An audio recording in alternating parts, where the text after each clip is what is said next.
Dears, എല്ലാവർക്കും ദിജോസ് വേൾഡിൻ്റെ പുതിയൊരു വീഡിയോയിലേക്ക് സ്വാഗതം. ഇന്നത്തെ വീഡിയോയിൽ സംസാരിക്കുന്നത് പ്രഗ്നൻ്റ് ആകുന്ന സമയത്ത് നമ്മുടെ ബെല്ലി ബട്ടന്, അതായത് നമ്മുടെ പൊക്കിളിൽ സംഭവിക്കുന്ന 6 മാറ്റങ്ങളെ പറ്റിയിട്ടാണ്. പ്രഗ്നൻ്റ് ആകുന്ന സമയത്ത് ഓരോ ശരീര ഭാഗങ്ങളിലും ഡിഫറെൻ്റ് ആയിട്ടുള്ള ലക്ഷണങ്ങൾ ഉണ്ടാകും.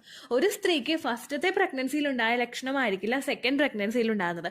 അതുപോലെ തന്നെ കൂടപ്പറപ്പുകൾക്കാണെങ്കിലും ഒരു ചേച്ചിക്ക് ഉണ്ടാകുന്ന ലക്ഷണമായിരിക്കില്ല അനിയത്തിക്ക് ഉണ്ടാകുന്നത്. ഇവർക്ക് രണ്ടുപേർക്കും ഉണ്ടായ ലക്ഷണങ്ങളായിരിക്കില്ല നിങ്ങളുടെ അമ്മയ്ക്ക് ഉണ്ടായത്.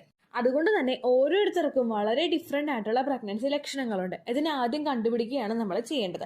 അതിന് നമ്മൾ ചെയ്യേണ്ട കാര്യം നമ്മുടെ ബോഡിയെ ശ്രദ്ധിക്കുക. നമ്മളുടെ ശരീരത്തിൽ ഇംപ്ലാന്റേഷൻ നടക്കുന്ന സമയം മുതൽ എന്തെല്ലാം മാറ്റങ്ങളാണ് ഉണ്ടാകുന്നതെന്ന് നമ്മൾ ഇവാലുവേറ്റ് ചെയ്യുക കേട്ടോ. അങ്ങനെ ഒരുപാട് പ്രഗ്നൻസി ലക്ഷണത്തിനെ പറ്റിയിട്ടുള്ള വീഡിയോസ് നമ്മുടെ ചാനലിൽ കൊടുത്തിട്ടുണ്ട്. അത് കാണാൻ വേണ്ടിയിട്ട് ദിജോസ് വേൾഡ് എന്ന് പറയുന്ന നമ്മുടെ ചാനൽ വിസിറ്റ് ചെയ്തതിന് ശേഷം പ്ലേലിസ്റ്റ് എന്ന് പറയുന്ന ഒരു ഓപ്ഷൻ നിങ്ങൾ പ്രസ് ചെയ്യുക. അതിൽ ഏർലി പ്രഗ്നൻസി സിംറ്റംസ് എന്നൊരു പ്ലേലിസ്റ്റ് ക്രിയേറ്റ് ചെയ്ത് വെച്ചിട്ടുണ്ട്. അത് നിങ്ങൾക്ക് കാണാവുന്നതാണ്. ഡിഫറെന്റ് പ്രഗ്നൻസി സിംറ്റംസിനെ പറ്റിയിട്ട് വീഡിയോസ്, ഡീറ്റെയിൽഡ് ആയിട്ടുള്ള വീഡിയോസ് അതിലുണ്ട് കേട്ടോ. അപ്പൊ നമുക്ക് ഇതിനെപ്പറ്റി സംസാരിക്കാം. വീഡിയോ നമുക്ക് സ്റ്റാർട്ട് ചെയ്യാം. നമ്മുടെ യൂട്രസിന് തൊട്ട് മുകളിൽ നിൽക്കുന്ന ഒരു ഭാഗമായതുകൊണ്ട് തന്നെ യൂട്രസിൽ സംഭവിക്കുന്ന പല വ്യത്യാസങ്ങളും നമ്മുടെ പൊക്കിളിന്റെ ഭാഗത്തും നമ്മുടെ ലോവർ അബ്ഡമൻ ഭാഗത്തും അതുപോലെ തന്നെ നേരെ പുറകിൽ നിൽക്കുന്ന നമ്മുടെ നടുവിന്റെ ഭാഗത്തും ഒക്കെ ഫീൽ ചെയ്യാറുണ്ട്. ഇങ്ങനെ പൊക്കിളിൽ സംഭവിക്കുന്ന സുപ്രധാനമായിട്ടുള്ള മാറ്റങ്ങളിൽ ഏറ്റവും ആദ്യത്തെ ഒരു മാറ്റം എന്ന് പറയുന്നത് ചൊറിച്ചിലാണ്. പ്രഗ്നന്റ് ആകുമ്പോൾ ചൊറിച്ചിലുണ്ടാവുമോ എന്ന് ചോദിച്ചു കഴിഞ്ഞാൽ തീർച്ചയായിട്ടും നമുക്ക് ചൊറിച്ചിലുണ്ടാകും. കാരണം ഏറ്റവും കൂടുതൽ നമുക്കിത് അനുഭവപ്പെടുന്നത് നമ്മുടെ ഫസ്റ്റത്തെ പ്രഗ്നൻസിയിലായിരിക്കും. നമ്മുടെ യൂട്രസ് അതുവരെ എക്സ്പാൻഡ് ആയിട്ടില്ല. അങ്ങനെ വരുന്ന സമയത്ത് യൂട്രസ് എക്സ്പാൻഡ് ആവാനായിട്ട് തുടങ്ങുമ്പോഴേക്കും ഫ്ലാറ്റ് ടമ്മി ഉള്ളവരുണ്ടാവുമല്ലോ, അതായത് വയറൊട്ടുമില്ലാതെ ഒട്ടിയിരിക്കുന്നവരുണ്ടാകും. ഇങ്ങനെയുള്ളവർക്ക് യൂട്രസ് എക്സ്പാൻഡ് ആവാനായിട്ട് തുടങ്ങുമ്പോഴേക്കും അതിന് ചുറ്റുമുള്ള മസിൽസിന്റെ ആ ഒരു എക്സ്പാൻഷൻ ഒക്കെ വളരെ എളുപ്പത്തിൽ ഫീൽ ചെയ്യാനായിട്ട് തുടങ്ങും. പൊക്കിളിന് ചുറ്റുമുള്ള ഏരിയ, അതുപോലെ അവരുടെ ലോവർ അബ്ഡമന്റെ ഭാഗം, പൊക്കിളിനും ലോവർ അബ്ഡമനും ഇടയിലുള്ള ഭാഗം, ഇവിടെയൊക്കെ നിങ്ങൾക്ക് ചൊറിച്ചിൽ അനുഭവപ്പെടാനായിട്ട് തുടങ്ങും. അതുപോലെ തന്നെ ആ ഭാഗത്തോട്ട് നമ്മുടെ യൂട്രസിലോട്ടുള്ള ബ്ലഡ് സർക്കുലേഷൻ വർദ്ധിക്കുന്നതിന്റെ ഭാഗമായിട്ട് അവരുടെ വെയിൻസ് ഒക്കെ, ആ ഭാഗത്തുള്ള വെയിൻസ് ഒക്കെ ഒന്ന് എക്സ്പാൻഡ് ആവാനായിട്ട് തുടങ്ങും. ഇതിന്റെ ഭാഗമായിട്ടും നമുക്ക് നമ്മുടെ നേവൽ പോർഷനിൽ, നമ്മുടെ പൊക്കിളിന്റെ ഭാഗത്ത് ചൊറിച്ചിൽ അനുഭവപ്പെടാനായിട്ട് സാധ്യതയുണ്ട് കേട്ടോ. അങ്ങനെ നിങ്ങൾ ചൊറിച്ചിലൊക്കെ അനുഭവപ്പെടുമ്പോഴേക്കും എന്തെങ്കിലും ലോഷൻ നിങ്ങൾ അപ്ലൈ ചെയ്ത് കൊടുക്കുക. അല്ലെങ്കിൽ അങ്ങനെ ഒരു ലോഷനും കയ്യിലില്ലെങ്കിൽ കോക്കനട്ട് ഓയിൽ ആണെങ്കിൽ നിങ്ങൾ അപ്ലൈ ചെയ്ത് കൊടുത്തു കഴിഞ്ഞാൽ ഒരു ആശ്വാസം നിങ്ങൾക്ക് കിട്ടും കേട്ടോ.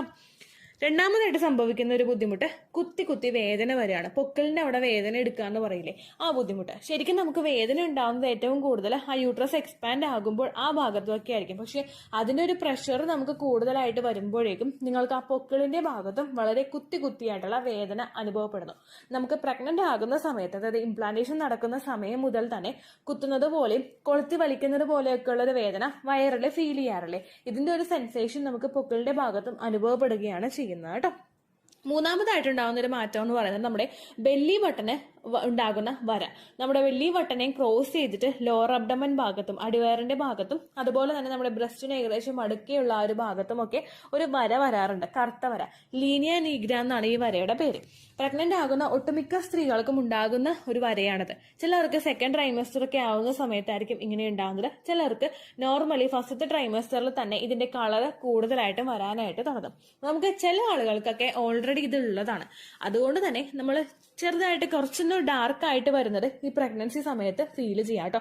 ഫസ്റ്റ് പ്രഗ്നൻസിയിൽ ഇത് ഉള്ളവർക്ക് ഇതിപ്പോൾ ലൈറ്റ് ആയിട്ടായിരിക്കും ഈ ഒരു വര കാണുന്നത്. ഇനി അത് പ്രഗ്നന്റ് ആകുന്ന സമയത്ത്, നിങ്ങൾക്ക് സെക്കൻഡ് പ്രഗ്നന്റ് ആകുന്ന സമയത്ത് ആ വര കുറേയും കൂടി ഡാർക്ക് ആയിട്ടും അനുഭവപ്പെടും കേട്ടോ. ഇതും പൊക്കിളിൽ ഉണ്ടാകുന്ന ഒരു മാറ്റമാണ്. നാലാമത്തെ ഒരു ചേഞ്ചസ് എന്ന് പറയുന്നത് നമ്മുടെ ബെല്ലി ബട്ടൺ ഭയങ്കര ഹാർഡായിട്ട് അനുഭവപ്പെടുക. നമുക്ക് പൊക്കിളിന്റെ അവിടെ തൊടുമ്പോൾ തന്നെ ഭയങ്കര ഒരു കട്ടിപ്പ്, അതായത് ഒരു കല്ലപ്പ് നമുക്ക് അനുഭവപ്പെടുക. ഏകദേശം ബ്ലോട്ടിംഗ് എന്നൊക്കെ പറയില്ലേ, നമ്മുടെ വയറിങ്ങനെ നീര് വീഴുന്ന സമയത്തോ അല്ലെങ്കിൽ വയറിലെ ഭക്ഷണം ദഹിക്കാതെ കിടക്കുന്ന സമയത്തോ വയറ് ഗ്യാസ് വന്ന് തിങ്ങി നിൽക്കുന്ന സമയത്തോ ഒക്കെ ആയിരിക്കും നമുക്കിത് അനുഭവപ്പെടുന്നത്. നോർമൽ ഈ വീഡിയോ കേട്ടുകൊണ്ടിരിക്കുമ്പോൾ നിങ്ങൾ നിങ്ങളുടെ വയറൊന്ന് ഞെക്കി നോക്കിക്കേ, ബെല്ലി ബട്ടന്റെ അവിടെ ഒന്ന് ഞെക്കി നോക്കിക്കേ, അത് ഉള്ളിലോട്ട് പോകുന്നത് നിങ്ങൾക്ക് നല്ലോണം ഫീൽ ചെയ്യില്ലേ. പക്ഷെ ഗ്യാസ് വന്ന് തിങ്ങി നിൽക്കുന്ന സമയത്ത് നിങ്ങൾ അതൊന്ന് ഞെക്കി നോക്കിയേ, അത്ര എളുപ്പത്തിൽ അതങ്ങോട്ട് ഉള്ളിലോട്ട് പോവില്ല. ഇത് കണ്ടിന്യൂസ് ആയിട്ട് നിങ്ങൾക്ക് ഇത് അനുഭവപ്പെടുകയാണെങ്കിൽ, ഇപ്പോൾ ഒരു ദിവസം നിങ്ങൾ ഗ്യാസ് ഫോം ചെയ്യുന്ന എന്തെങ്കിലും ഭക്ഷണം കഴിച്ചു, അല്ലെങ്കിൽ നിങ്ങൾ കുമ്പിട്ട് നിവർന്ന് ഒരുപാട് ജോലികൾ ചെയ്തപ്പോൾ വയറ് നീര് വീണു, അങ്ങനെയൊക്കെ വരുമ്പോഴേക്കും നിങ്ങൾക്ക് ഇത് ഒരു തവണ ഉണ്ടാവുന്നതൊക്കെ നോർമലാണ്. പക്ഷേ കണ്ടിന്യൂസ് ആയിട്ട് ഈ ഒരു ബുദ്ധിമുട്ട് നിങ്ങൾക്ക് വരുന്നുണ്ടെങ്കിൽ, ബെല്ലി ബട്ടന്റെ അവിടെയൊക്കെ പ്രസ് ചെയ്ത് നോക്കുമ്പോൾ ഭയങ്കര ഹാർഡായിട്ട് നിങ്ങൾക്ക് ഫീൽ ചെയ്യുന്നുണ്ടെങ്കിൽ അത് പ്രഗ്നന്റ് ആയതിന്റെയും കൂടി ഒരു സൂചനയാവും കേട്ടോ. അടുത്ത 2 ബുദ്ധിമുട്ടുകളും നിങ്ങൾക്ക് അനുഭവപ്പെടുന്നത് ഒരു ഫസ്റ്റ് ട്രൈമസ്റ്റർ ഒക്കെ കഴിയുന്ന സമയത്തായിരിക്കും. നമ്മുടെ കുഞ്ഞിന് വളർച്ചയൊക്കെ ഒന്ന് ആയി വരുന്ന സമയത്തായിരിക്കും നിങ്ങൾക്കിത് അനുഭവപ്പെടുന്നത് കേട്ടോ. ഇപ്പോൾ ഫസ്റ്റ് ടൈം പ്രഗ്നന്റ് ആകുന്നവരാണെങ്കിൽ നിങ്ങൾക്ക് ആ ഒരു ചേഞ്ചസ് എളുപ്പത്തിൽ ഫീൽ ചെയ്യാം. അതായത് നിങ്ങളുടെ പൊക്കിളിന്റെ ഇന്നർ പോർഷൻ, പൊക്കിളിപ്പോൾ നിങ്ങൾ നോക്കിക്കഴിഞ്ഞാൽ പൊക്കിളിൽ നിങ്ങളുടെ ഇന്നർ പോർഷൻ ഉണ്ടാകും, അത് നമുക്ക് ഉള്ളിലോട്ടിരിക്കുന്ന പോർഷൻ ഉണ്ടാകും, പുറമേയുള്ള പോർഷൻ ഉണ്ടാകും. ഈ പ്രഗ്നന്റ് ആകുമ്പോഴേക്കും നമ്മുടെ ഉള്ളിലുള്ള പോർഷൻ പുറത്തേക്ക് വരാനായിട്ട് തുടങ്ങും, പ്രൊജക്ട് ചെയ്ത് വരാനായിട്ട് തുടങ്ങും. ഇതൊരു സെക്കൻഡ് ട്രൈമസ്റ്ററിന്റെ മിഡിലൊക്കെ ആവുന്ന സമയത്തായിരിക്കും നിങ്ങൾക്ക് ഈ ഒരു ബുദ്ധിമുട്ട് അനുഭവപ്പെടുന്നത് കേട്ടോ. ഇതുണ്ടാവുന്നത് നമ്മുടെ കുഞ്ഞ് വളരുന്നതിന്റെ ഭാഗമായിട്ടായിരിക്കും ഈ ബുദ്ധിമുട്ട് അനുഭവപ്പെടുന്നത്. 6ാമത്തേന്ന് പറയുന്നത് നമ്മുടെ ചില ആളുകൾക്കൊക്കെ ബെല്ലി ബട്ടന്റെ ആ ഒരു സർക്കിൾ കറക്റ്റ് ആയിട്ടുണ്ടാകും. പൊക്കിളൊന്ന് കണ്ണാടിയിൽ നോക്കിക്കഴിഞ്ഞാൽ ആ സർക്കിൾ കറക്റ്റായിട്ട് ആ ബെല്ലി ബട്ടൻ്റെ അറിയാനായിട്ട് സാധിക്കും. എന്നാൽ മറ്റു ചിലർക്കെന്ന് പറയുന്നത് ആ സർക്കിൾ അങ്ങനെ അറിയാൻ പറ്റില്ല, ചെറിയൊരു വര പോലെയൊക്കെ ആയിരിക്കും നമുക്ക് അവിടെ കിടക്കുന്നത്. കാരണം സ്കിന്ന് വെച്ചിട്ട് ആ പോർഷൻ ഏകദേശം അങ്ങോട്ട് കവറായിട്ടുണ്ടാകും. എന്നാൽ പ്രഗ്നന്റ് ആകുന്ന സമയത്ത് നിങ്ങൾക്ക് അങ്ങനെ സർക്കിളായിട്ടിരിക്കുന്ന ഒരു പോർഷനാണ് നിങ്ങളുടെ ബെല്ലി ബട്ടണെങ്കിൽ അത് ഭയങ്കര ഫ്ലാറ്റ് ആവാനായിട്ട് അനുഭവപ്പെടും. അതായത് നമുക്ക് അങ്ങനെ സർക്കിൾ അവിടെ ഇല്ല, സർക്കിൾ ഫോം അവിടെ ഇല്ല എന്നുള്ള രീതിക്ക് അതിന് മാറ്റം വരാനായിട്ട് തുടങ്ങും കേട്ടോ. ഇതൊക്കെ പ്രഗ്നന്റ് ആകുന്ന സമയത്ത് നിങ്ങൾക്ക് ഉണ്ടാവുന്ന മാറ്റങ്ങളാണ്. ഞാൻ പറഞ്ഞ ബാക്കിയുള്ള ലക്ഷണങ്ങളൊക്കെ നിങ്ങൾക്ക്, അതായത് ലാസ്റ്റ് പറഞ്ഞ 2 ലക്ഷണങ്ങളൊക്കെ നിങ്ങൾക്ക് ലാസ്റ്റത്തെ ട്രൈമസ്റ്ററിലും സെക്കൻഡ് ട്രൈമസ്റ്ററിന്റെ ആ ഒരു തുടക്കത്തിലുമൊക്കെ ഉണ്ടാവുന്ന കാര്യങ്ങളാണെങ്കിലും ആദ്യം പറഞ്ഞിരുന്ന ആ 4 ലക്ഷണങ്ങൾ വളരെ എളുപ്പത്തിൽ നിങ്ങൾക്ക് ഫസ്റ്റ് ട്രൈമസ്റ്ററിൽ തന്നെ ഫീൽ ചെയ്യുന്ന, ഏകദേശം നമുക്ക് പീരിയഡ്സ് ഡേറ്റ് മിസ്സാകുന്ന അടുപ്പിച്ച് തന്നെ നിങ്ങൾക്ക് ഫീൽ ചെയ്യുന്ന ലക്ഷണങ്ങളാണ്. ഈ ലക്ഷണങ്ങൾ കാണുന്നുണ്ടെങ്കിൽ നിങ്ങൾ ശരീരം മസ്റ്റായിട്ടും ശ്രദ്ധിക്കുക കേട്ടോ.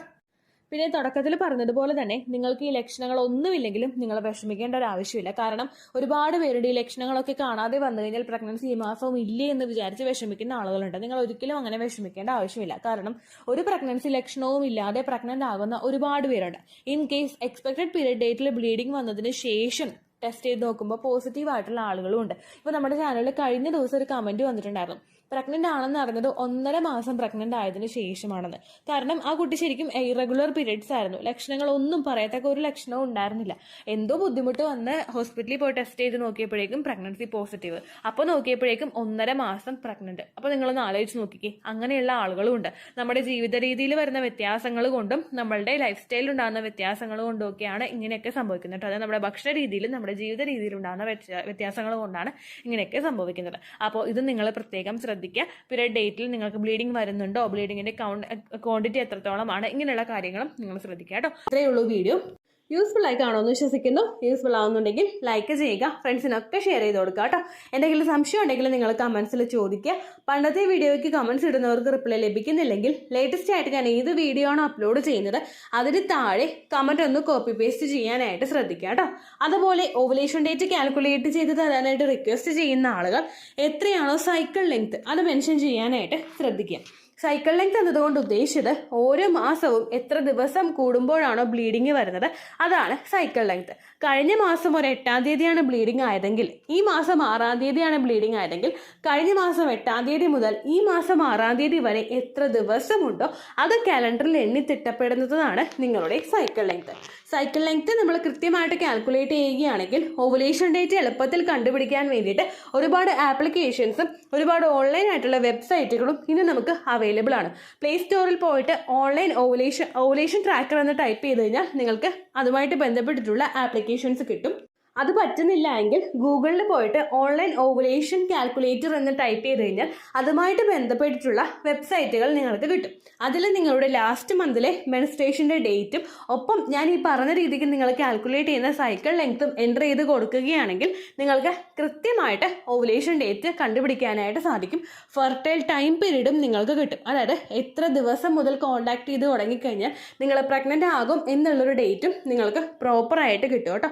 ഇത് കാൽക്കുലേറ്റ് ചെയ്യുന്ന സമയത്ത് സൈക്കിൾ ലെങ്ത് കാൽക്കുലേറ്റ് ചെയ്യുന്ന സമയത്ത് നിങ്ങളുടെ ആ ഒരു കലണ്ടറിൽ നോക്കി തന്നെ നിങ്ങൾ കാൽക്കുലേറ്റ് ചെയ്യുക. പല മാസങ്ങളിലും 30-31 ദിവസമുണ്ട്, അതുകൊണ്ടാണ് അങ്ങനെ പറഞ്ഞത്. ഒപ്പം നിങ്ങൾക്ക് ബ്ലീഡിങ് തുടങ്ങിയ ദിവസത്തിന് വേണം നിങ്ങൾ ഡേ 1 ആയിട്ട് എടുക്കാൻ വേണ്ടിയിട്ട്. സ്പോട്ടിങ് തുടങ്ങിയ ദിവസത്തിനെ, അതായത് ചെറുതായിട്ട് ഡിസ്ചാർജ് പോയി തുടങ്ങിയ ദിവസത്തിനെ നിങ്ങൾ കൺസിഡർ ചെയ്യേണ്ട ആവശ്യം ഇല്ല കേട്ടോ. അപ്പോൾ ഇത്രയേ ഉള്ളൂ വീഡിയോ. അടുത്തൊരു വീഡിയോ ആയിട്ട് നമുക്ക് വീണ്ടും കാണാം. ബൈ.